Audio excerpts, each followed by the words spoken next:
La Commission européenne persiste et signe. L'accord de pêche entre le Maroc et l'Union européenne est parfaitement légal. Il respecte pleinement le droit international, a affirmé le commissaire européen chargé des affaires maritimes et de la pêche, Carmenu Vella. Il a également évoqué l'impact socio-économique de l'appui sectoriel de l'Union européenne. Un impact, d'après lui, palpable dans toutes les régions marocaines. Les deux parties avaient décidé de projets à appliquer dans le cadre du protocole bilatéral entré en vigueur en 2014 pour le développement de la pêche marocaine. La commission mixte Maroc-Union européenne avait approuvé entre autres la programmation et la matrice des projets. La deuxième commission mixte devrait se réunir septembre prochain pour examiner en détail l'impact de ces projets. Le panier de la ménagère s'est renchéri. C'est la dernière révélation du Haut-Commissariat au Plan. Il fait état d'une hausse de l'IPC. L'indice des prix à la consommation a légèrement grimpé de 0,1% entre mai et juin. Par rapport à 2014, cet indice a augmenté de 2%. La dernière variation de juin 2015 s'explique par la hausse des produits non alimentaires. Elle concerne en premier lieu les carburants et les services hospitaliers. Leur indice a grimpé de 0,9%, note le HCP. Côté produits alimentaires, les prix ont augmenté pour la catégorie lait, fromage et œufs de 1% et les viandes de seulement 0,3%. En revanche, l'IPC des poissons et fruits de mer a baissé de plus de 1%. Pour ce qui est de l'indice du tabac, il s'est envolé avec une hausse de 3,7%. Le HCP parle aussi des régions où l'indice des prix à la consommation a connu les plus importantes hausses. Le panier des courses s'est renchéri à Fès, Guilmim, Tétouan et Laâyoune.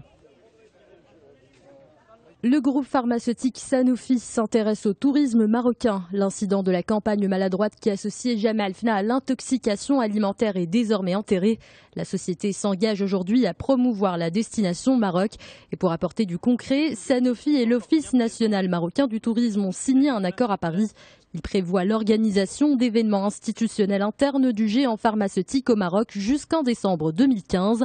Parmi ces événements, une série de conférences en septembre où seront réunis 150 participants. Pour rappel, le groupe pharmaceutique français a 2 filiales au Maroc. Il est aussi leader au Royaume avec une part de marché cumulée de 20% et une production annuelle de 50 millions d'unités. La direction du Trésor et des Finances extérieures relevant du ministère de l'Économie et des Finances a annoncé la souscription de bons de trésor pour un montant de 500 millions de dirhams. Ce sont des valeurs d'une maturité de 13 semaines souscrites pour 450 millions de dirhams au taux de 2,5% et des valeurs de 52 semaines cédées à 50 millions de dirhams au taux de 2,56%.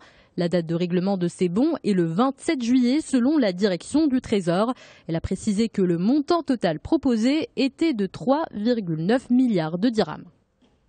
La colère des éleveurs français a créé des blocages dans plusieurs régions françaises. Le gouvernement Valls a tenu une réunion de crise. Résultat, un plan d'urgence pour sortir de l'impasse. Le premier volet du plan s'engage à faire remonter les prix payés aux éleveurs pour qu'ils puissent couvrir leurs coûts de production. Et c'est justement l'une de leurs principales revendications. Dans le deuxième volet, l'État s'engage à débloquer 600 millions d'euros pour soulager les soucis de trésorerie.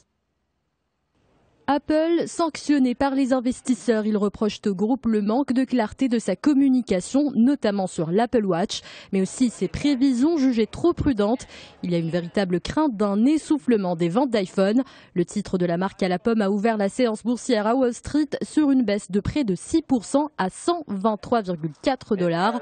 Les actionnaires du géant californien sont très exigeants malgré les résultats spectaculaires du groupe. Ses profits ont progressé de 38% au cours des 3 derniers mois. Le chiffre d'affaires a lui augmenté de 33%.